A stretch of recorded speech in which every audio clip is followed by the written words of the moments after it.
Salut les gens, c'est Zaro.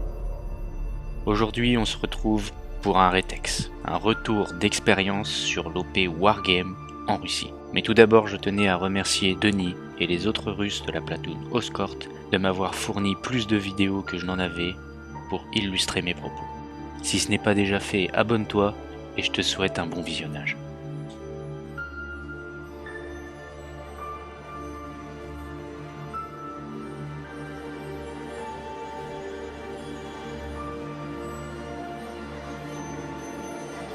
L'Europe, victime de la guerre civile, est tombée dans le chaos. De nombreux vétérans européens ont alors rejoint l'armée russe. Ces sections étrangères qui ont fait leurs preuves dans de nombreuses opérations vont maintenant défendre la dernière démocratie européenne, la mère patrie Russie. Bienvenue à Wargame, la bataille pour Moscou.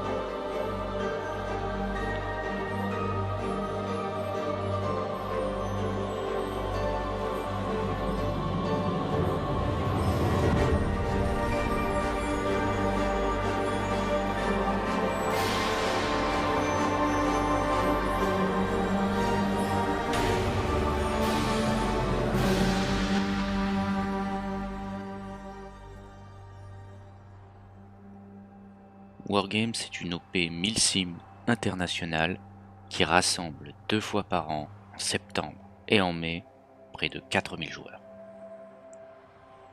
Dans la région de Moscou, sur un terrain militaire organisé par le ministère de la Défense russe, elle dispose, comme vous allez le voir, de moyens considérables. Cette opération dure 2 jours et réunit une multitude de véhicules.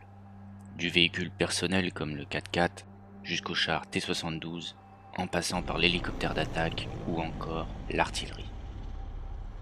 Voici une liste officielle des différents véhicules disponibles dans cette opération, à l'exception de l'hélicoptère de combat. Certains se demandent à quoi servent les chars dans une opération airsoft.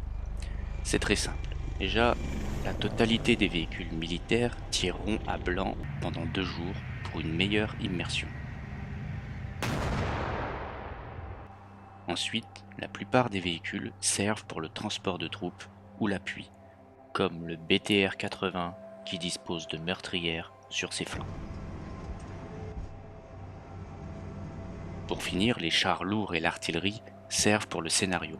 Ce sont des objectifs à défendre ou à attaquer. Mais attention, disposer d'un véhicule blindé ne signifie pas que vous êtes invincible. La preuve en image.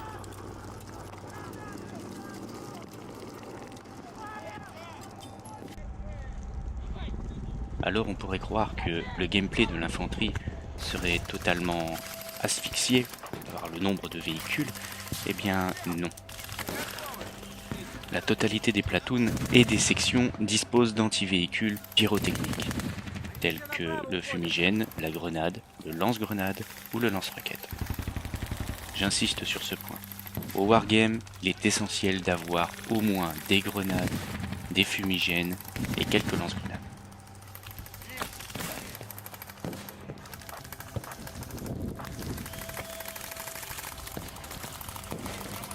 En termes de gameplay, il faut s'attendre à quoi dans cette opération? C'est l'opération, à ma connaissance, où ça tape le plus. Je compare souvent ça à un Battlefield en mode conquête.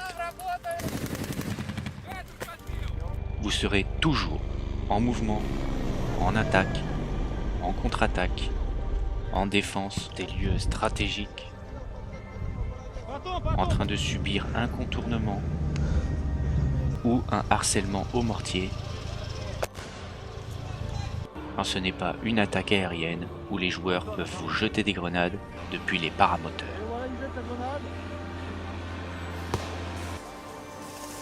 On est donc sur une OP très dynamique.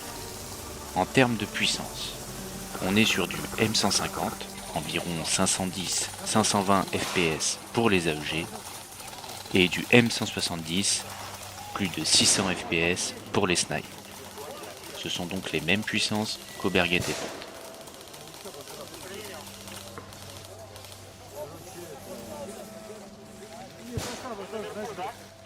j'aimerais prendre une minute pour vous parler de la sécurité. Vous êtes sur un terrain militaire. Il y a parfois des barbelés, des pieux, des fossés en béton, des tranchées, un usage massif de la pyrotechnique et un nombre incalculable de véhicules de jour comme de nuit. Il faut donc être très vigilant pendant cette opération. Vous n'êtes pas à l'abri de tomber du haut d'un véhicule, dans une tranchée, ou de vous brûler avec de la pyrotechnique.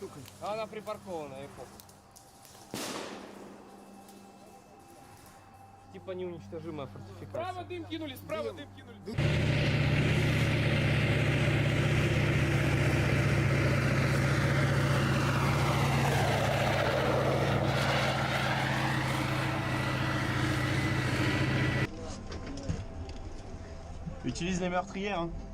Niveau logistique et paperasse, comment participe-t-on à cette opération? Premier point, il vous faut un visa pour la Russie.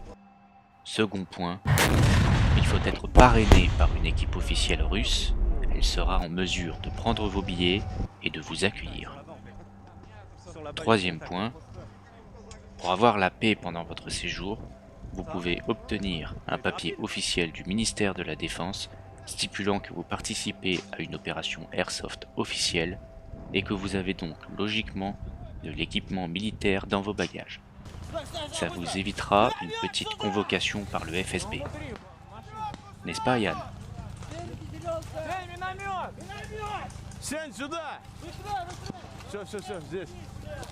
Voici la douloureuse concernant cette opération. En comptant tout, le train, l'avion, le visa, le logement, l'achat de pyrotechnique en quantité, le trajet aller-retour jusqu'à l'OP, les billets d'hélicoptère plus paramoteur, les billes, les patchs, les souvenirs, on est dans les 1000 €. Et on peut s'envoler avec l'achat de lance-roquettes qui coûtent très cher et de munitions pour atteindre facilement les 1500 €. Bien sûr, en faisant attention, on peut rester sur des prix du style 900 voire 1000 €. C'est une OP qui est 2 à 300 € plus cher que le Berget Event.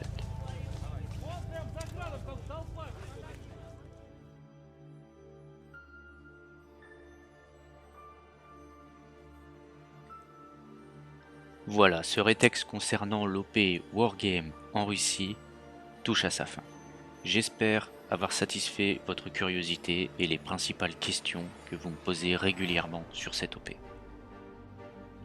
Si vous avez encore des questions, je vous invite à les poser en commentaire, j'y répondrai. Je vous dis à la prochaine pour une nouvelle vidéo.